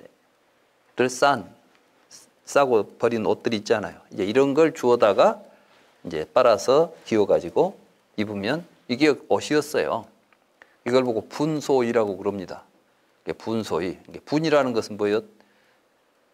소라는 건 태운 것이고 분이라는 건 똥분자니까. 그러니까 이제 더러운 태우고 뭐 시체 태우고 나면 더러운 옷을 주워다가 옷을 해서 입었는데 부처님께서는 직접 또 그런 곳에서 밤을 지새기도 하는 거예요. 초기에는 특히 그랬죠. 그래서 이제 라자가에 있는 그 시타림에 머물 때 급고독장자가 부처님이 세상에 출현하셨다는 소식을 듣고 아침까지 못 기다리고 새벽에 이제 그 시타림으로 가는 이야기가 나옵니다. 그런데 거기 가면서 엄청난 이제 공포를 느끼죠. 근데 부처님은 무시무시한 그 시체들 틈바구니에서 하룻밤을 지냈다고 생각하니까 보자마자 그 급고독장자가 부처님에게 편히 주무셨습니까? 이렇게 묻는 이야기가 나오는데 여기는 이제 추운 겨울인데 옷도 별로 충분히 입지 못하고 밑에다는 좀 낙엽 좀 깔아놓고 거기 앉아서 이렇게 앉아 계시는 부처님을 보니까 이 꼬마가 저런 데서 어떻게 살지? 이런 생각이 들어가지고 편히 주무셨습니까? 이게 이제 이 말은 그러니까 쉽게 말하면 우리가 인사말 나누면 안녕하세요 이런 이야기가 아니라는 거예요. 말하자면은 바로 그 정황 자체가 도저히 우리들에게는 저기에서는 편히 있을 곳이 못 되는 곳인데 지금 부처님에게 이런 데서 어떻게 주무셨습니까? 이런 의미를 담고 있다는 것입니다. 그래서 세존이시여 편히 주무셨습니까?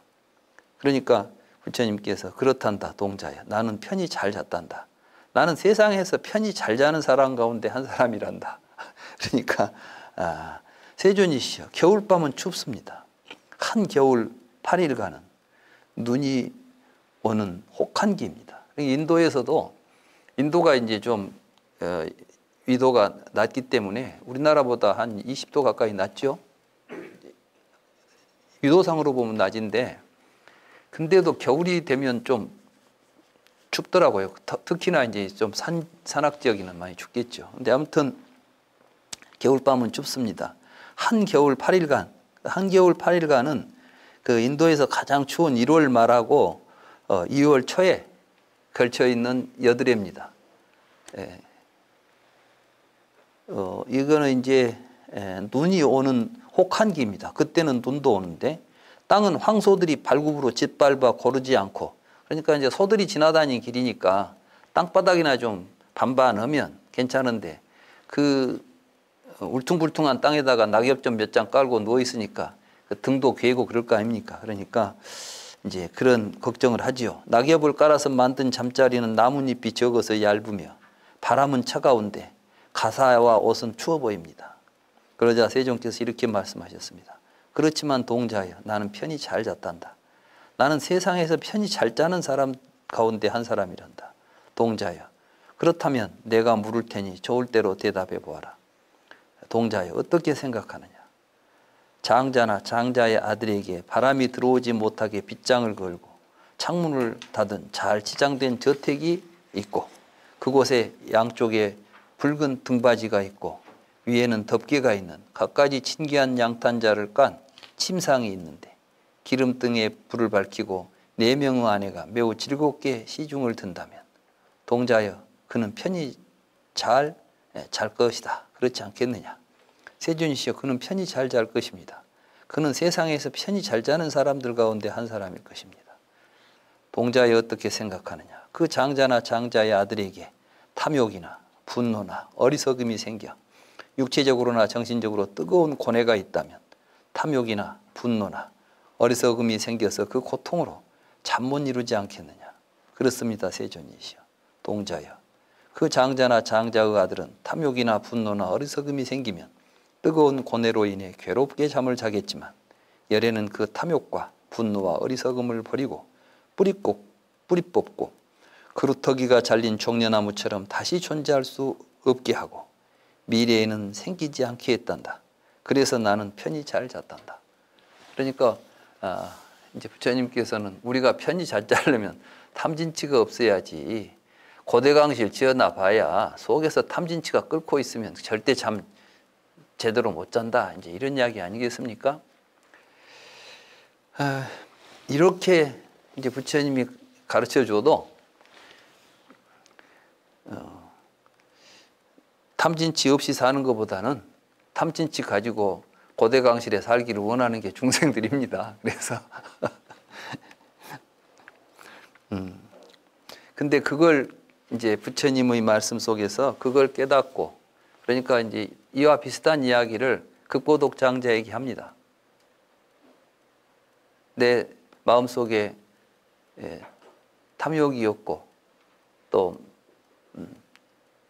화가 없다면, 탐심과 진심이 없는 사람은 언제나 편히 잘 잔답니다. 이렇게 이야기를 해요.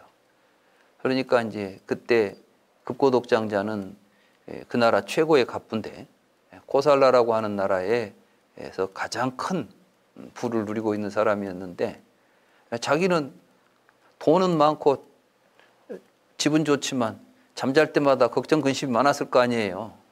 말하자면 이번에 사업하는 게 잘 될라나 안 될라나, 또 뭐 누구한테 빌려준 돈을 안 갚고 있으면 저놈이 언제 갚을라나 하고 얼마나 속을 태우고 있었겠어요. 그런데 부처님께서는 아무것도 가진 것 없이 저 어디 잠자는 곳이 어디 뭐 시체 속에서 앉아있던 사람이 편히 잘 잤다고 하니까 정말 우리에게 필요한 것이 뭔가를 이제 극보독 장자는 거기서 깨달습니다. 그래서 부처님에게 그렇다면 이 법을 저희 나라에 와서도 펴십시오. 제가 준비하겠습니다. 그래가지고 이제 사리부를 하고 먼저 와가지고 그 극보독원을 짓고 부처님이 그걸로 해서 출가하신 지 1년 만에 고향으로 가게 됩니다. 왜냐하면 부처님이 태어나신 카필라바스투라고 하는 곳이 바로 코살라의 속국이었어요. 코살라라고 하는 나라에 속해 있는 조그마한 나라였던 것이죠.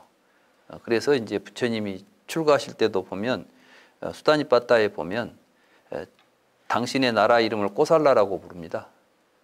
코살라에 있는, 그러니까 우리가 보통 시다르타를 이제 부처님 이야기할 때, 뭐 사위국의 태자라고 그러는데, 사위국 아마 이제 속국이긴 하지만 자치가 말하자면 같은 종족들끼리 모여 있는 그런 지역이기 때문에 왕자라고도, 또 왕자라는 말이 거기에서 이제 라자라고 그러면은 이제 크샤트리아 가운데 지도자들을 부르는 명칭이기도 했으니까, 아무튼 예, 그런 상황 속에서 급고독장자는 부처님 법을 펴기 위해서 자기의 전 재산을 부처님에게 바칩니다. 그게 이제 급고독원이죠.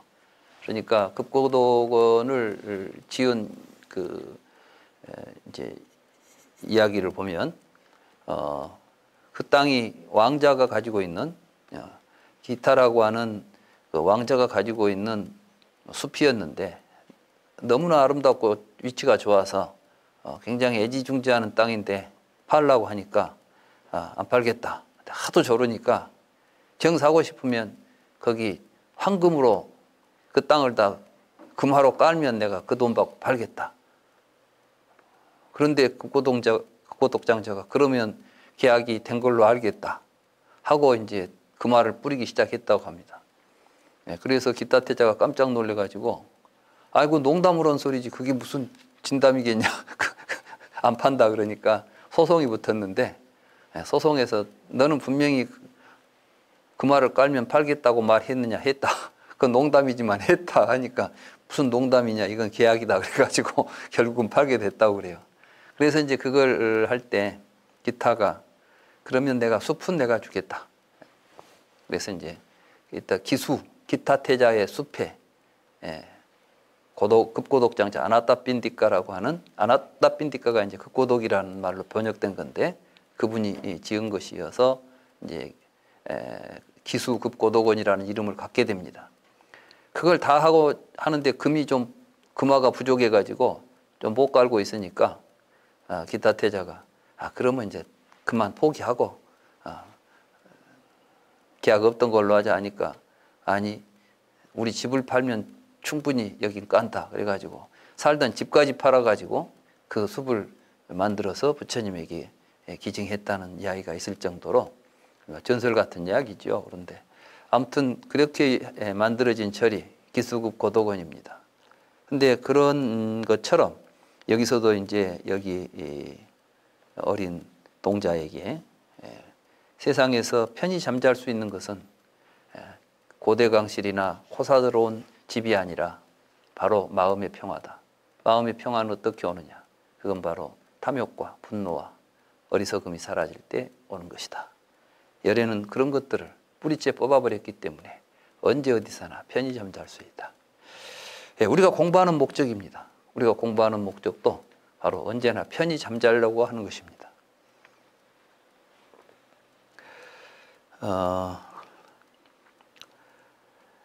감각적 쾌락에 물들지 않고 쥐착이 없는 맑고 시원한 반열반을 성취한 바라무는 언제나 참으로 편히 잔다네. 일체의 집착을 끊고 가슴에서 고통을 제거하고 마음의 적정을 얻은 고야한 사람은 편히 잔다네. 그렇습니다. 우리가 불교 공부의 목적, 누구는 막 잠 안 자고 공부해가지고 무엇을 얻으려고 한다고 뭐 보니까 공부하다가 죽어라 뭐 잠자지 마라 했었는데, 이때 이제 잠이라는 것은 뭐냐, 망상에 빠져서 이제 그 생각을 맑고 고요하게 갖지 못하는 것을 의미하는 것이지, 실제로 우리가 삶 속에서 수면은 굉장히 중요합니다. 여러분도 다 겪어보셨겠지만은 잠 못 자는 게 얼마나 고통스럽습니까? 고문 중에서도 제일로 큰 고문이 잠을 안 재운다는 것이잖아요. 불교는 뭐 잠도 수마를 제거했다 그래가지고 잠 안 자고 평생을 살았다고 하는 전설 같은 이야기들이 있는데, 글쎄 저는 못 믿겠어요. 그리고 잠 안 자고 할 것이 뭐가 있어요? 잠 오면 자야지. 그렇잖아요. 그 잠을 잘 자는 거 부처님도 그러잖아요. 잘 잤다고.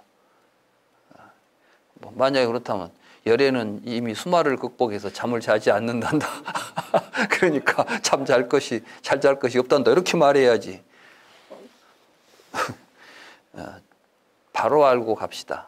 그리고 말 같지도 않은 이야기에 속아 넘어가지 말고, 세상에 태반은 그 가짜 뉴스가 많으니까, 불교계에도 가짜 뉴스가 제가 볼 때는 태반이 아니라 한 99%는 가짜가 많습니다. 진짜는 우리 불경에만 의존하면 되겠습니다. 부처님 경전에 의존해서 공부하면 속지 않을 것 같습니다. 천사. 이 천사라는 말이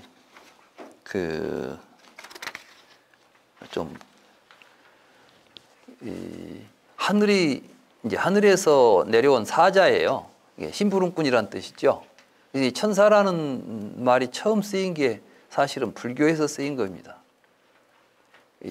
이 경에서.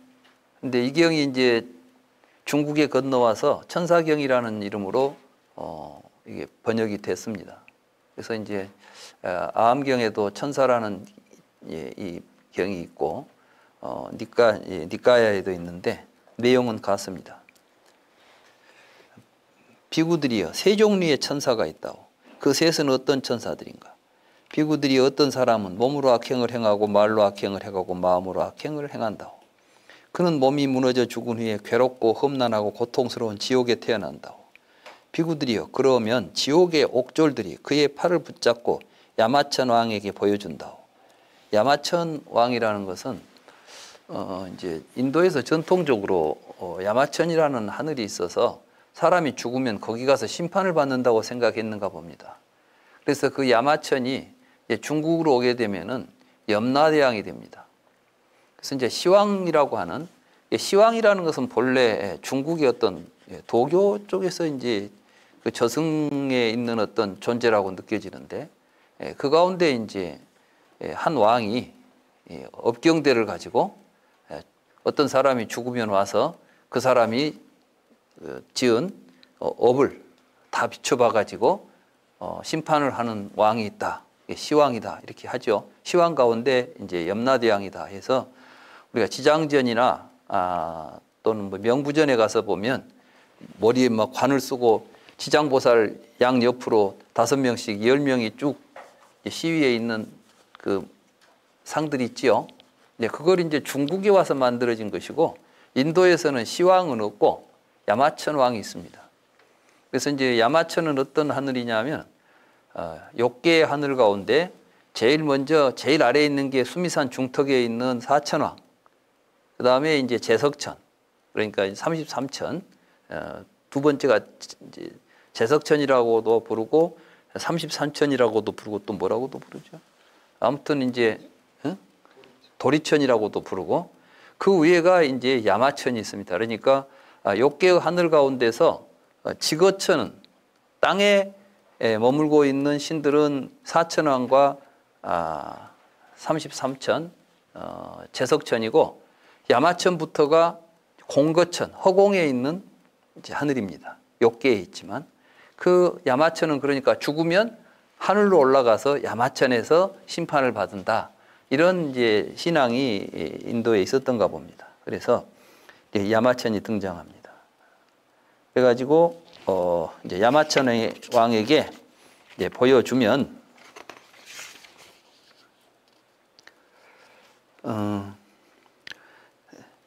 보여주면서 대왕이시여, 이 사람은 어머니를 공경하지 않고 아버지를 공경하지 않고 사문을 공경하지 않고 바라문을 공경하지 않고 가문의 어른들을 공경하지 않았습니다. 대왕이시여, 이 자에게 벌을 내리십시오.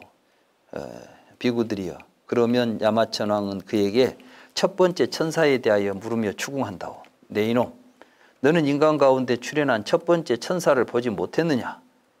그는 대왕님 보지 못했습니다라고 말한다오.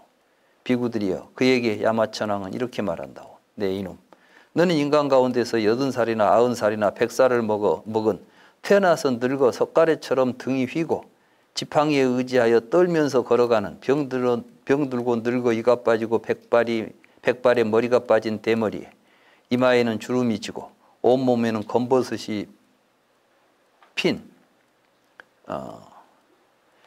여인이나 사내를 보지 못했단 말이냐. 여러분들 이런 분들 못 봤어요? 많이 봤죠? 혹시 여러분들이 이제 야마천왕한테 가서 이 신문을 받으면 이걸 잘 기억했다가 대답하십시오. 그는 대왕님 보았습니다라고 말한다고.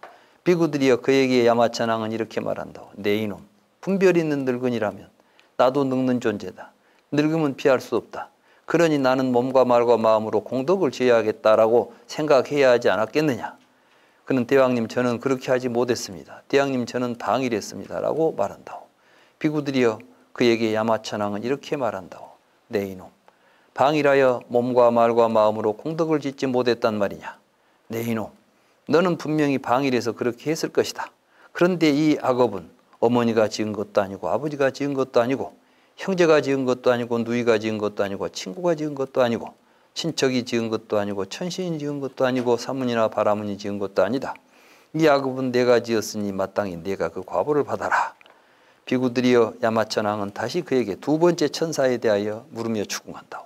그러니까 사실 우리 앞에 보이는 늙은이들은 다 야마천왕이 우리한테 너도 늙는다는 것을 알고 있는 하늘의 이 명령을 우리에게 전달하고 있는 천사라는 거예요. 그러니까 우리가 늙은이를 볼 때마다 아 야마천왕이 나한테 너도 늙는다는 사실을 알려주고 있구나 이렇게 이제 보라는 것입니다. 비구들이여 야마천왕은 다시 그에게 두 번째 천사에 대하여 물으며 추궁한다. 내 이놈 너는 인간 가운데 출현한 두 번째 천사를 보지 못했느냐. 그는 대왕님 보지 못했습니다라고 말한다. 비구들이여 그에게 야마천왕은 이렇게 말한다. 내 이놈 너는 인간 가운데서 심한 병에 걸려 격심한 고통을 느끼면서 자신의 대소변에 들어 누워 다른 사람이 일으키고 눕히는 여인이나 사내를 보지 못했단 말이냐. 그는 대왕님 보았습니다라고 말한다. 비구들이여 그에게 야마천왕은 이렇게 말한다. 내 이놈 분별 있는 늙은이라면 나도 병드는 존재다. 질병은 피할 수 없다.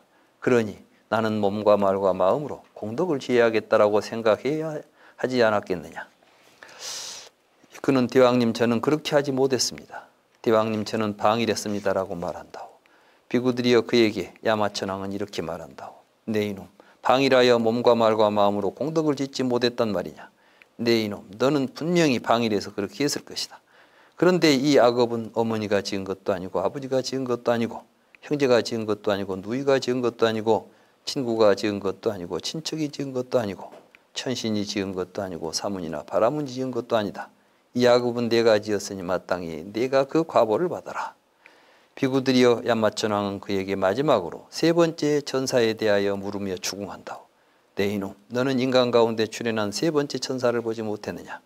그는 대왕님 보지 못했습니다라고 말한다. 비구들이여 그에게 야마천왕은 이렇게 말한다. 내 이놈 너는 인간 가운데서 죽은 지 하루나 이틀이나 사흘이 지나 푸르댕댕하게 변하여 부풀어 오르고 썩어 문드러진 여인이나 사내를 보지 못했단 말이냐. 그는 대왕님 보았습니다라고 말한다. 비구들이여 그에게 야마천왕은 이렇게 말한다. 내 이놈 분별 있는 늙은이라면 나도 죽는 존재다. 죽음은 피할 수 없다.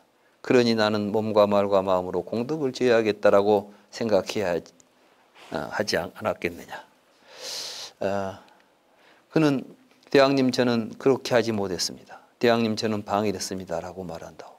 비구들이여 그에게 야마천왕은 이렇게 말한다. 내 이놈 방일하여 몸과 말과 마음으로 공덕을 짓지 못했단 말이냐. 내 이놈 너는 분명히 방일해서 그렇게 했을 것이다. 그런데 이 악업은 어머니가 지은 것도 아니고 아버지가 지은 것도 아니고 형제가 지은 것도 아니고 누이가 지은 것도 아니고 친구가 지은 것도 아니고 친척이 지은 것도 아니고 천신이 지은 것도 아니고 사문이나 바라문이 지은 것도 아니다.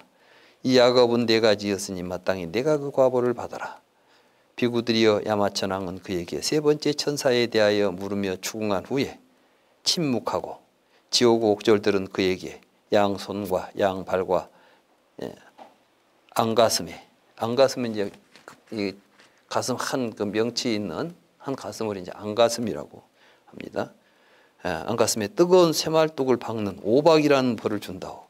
그러니까 예수가 뭐 십자가에 못 박혔을 때 양손에 손바닥에 못을 박았다 하지 않아요. 근데 그보다 이제 양발에도 박고 그것도 모자라서 이제 가운데 한 가슴 중앙에다가 이제 못을 박으면 이걸 보고 오박 5개의 말뚝으로 결박을 했다. 그래서 오박이라는 벌을 준다는 거예요. 지옥에 떨어져 가지고. 그는 거기에서 매섭고 신랄하고 혹독한 고통을 느끼면서 그 악업이 다할 때까지는 죽지 않는다오. 비구들이여 지옥의 옥졸들은 그를 눕힌 후에 도끼로 자른다오.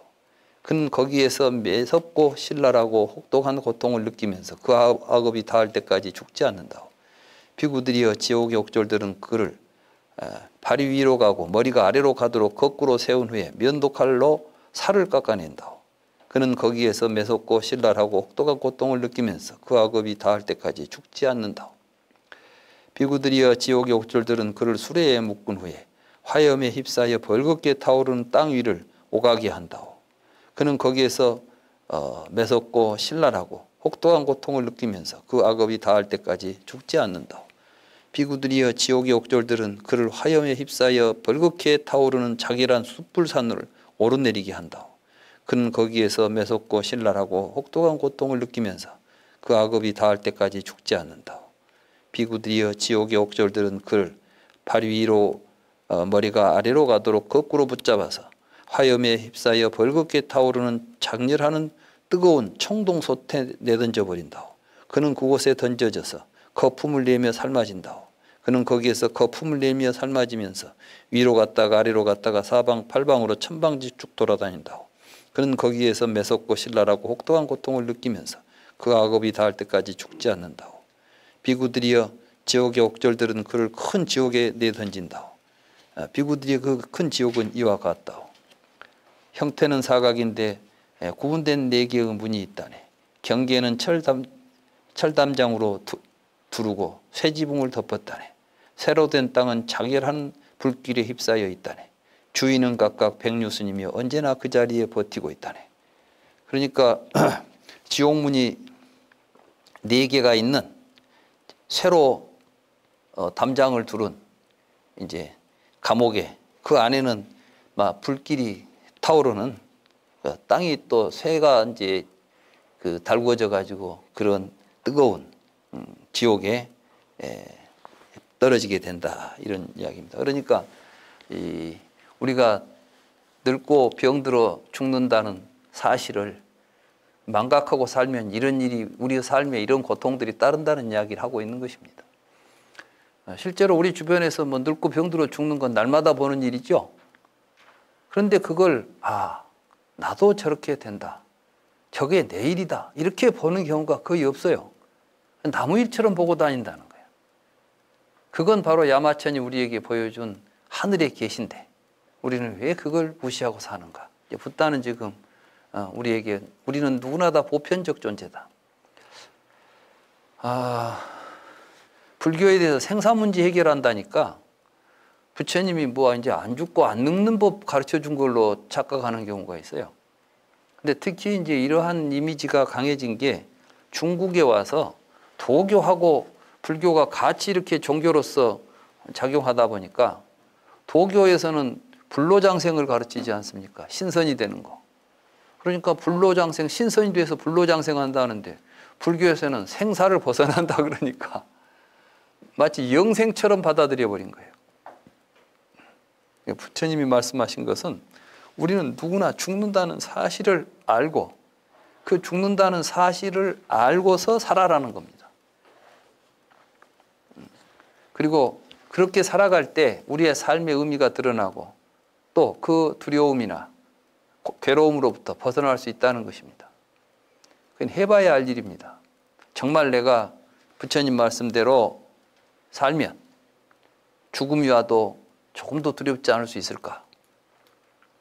병이 들어도 조금 더 두렵지 않을 수 있을까? 근데 사람들이 건강할 때는 나도 할 수 있다고 해요. 다. 그런데 막상 닥치면 그렇게 하기가 참 어렵습니다. 그래서 이제 그냥 건강할 때 자기 생각으로 이야기하지 말고 정말 아픈 사람, 늙는 사람 죽는 사람을 보게 되면 저게 내일이다. 내가 병들어 늙어 죽는 존재라는 것을 항상 망각하지 말고, 그러니 어떻게 살까? 그래서 이제 공덕을 짓고 살자. 이게 이제 부처님의 가르침입니다. 그게 열반으로 가는 길입니다. 그거 말고 달리 또 뭐 수행을 하면 열반의 길이 따로 있다고 착각하면 안 되겠습니다. 비구들이여, 옛적에 야마찬왕에게 이런 생각이 들었다오. 세간에서 악업을 지은 자들은 이렇게 갖가지 업보를 받는구나. 아, 나는 진정으로 인간이 되어 열의 아라한 등정각께서 출현하신 세간에서 세존을 가까이 모시고 세존께서 나에게 가르침을 설하시면 그 가르침을 배우고 싶다. 이제 그 죽음을 주관하는 야마청도 부처님 법문을 듣고 싶어서 갈구하는, 그러니까 부처님 법은 얼마나 이제 소중하고 높은 것인가를 지금 여기서 이야기하고 있는 것입니다. 비구들이여, 나는 이것을 다른 사문이나 바람으로부터 듣고 한 것이 아니라오. 비구들이여, 이것은 내가 직접 분명히 보고한 것이라오. 천사의 경고를 받고도 방일한 사람들은 비천한 몸을 받아 오랜 세월 슬퍼한다네. 천사의 경고를 받은 착한 사람들은 거룩한 가르침 속에서 언제나 방일하지 않는다네. 생사를 일으키는 취에서 두려움을 보고 취착하지 않고 생사를 소멸하여 해탈한다네. 생사를 일으키는 취에서 두려움을 본다는 것은 연기법에 보면 취, 유, 생, 노사가 있지요. 취, 유, 생, 노사가 있지 않습니까? 그럼 그 취유 내용이 뭐냐면 오온을 자라고 취하는 걸 취라고 그래요. 그래서 이제 오온이라고 하는, 우리는 보고 느끼고 생각하고 행동하고 의식하면서 살죠.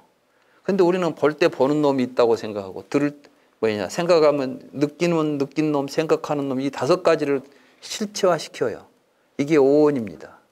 그리고 오온, 그놈을 취해가지고 자라고 붙잡고 있습니다. 이걸 보고 오취온이라고 그럽니다. 이 오취온이 곧 유가 되는 거예요. 자기 존재.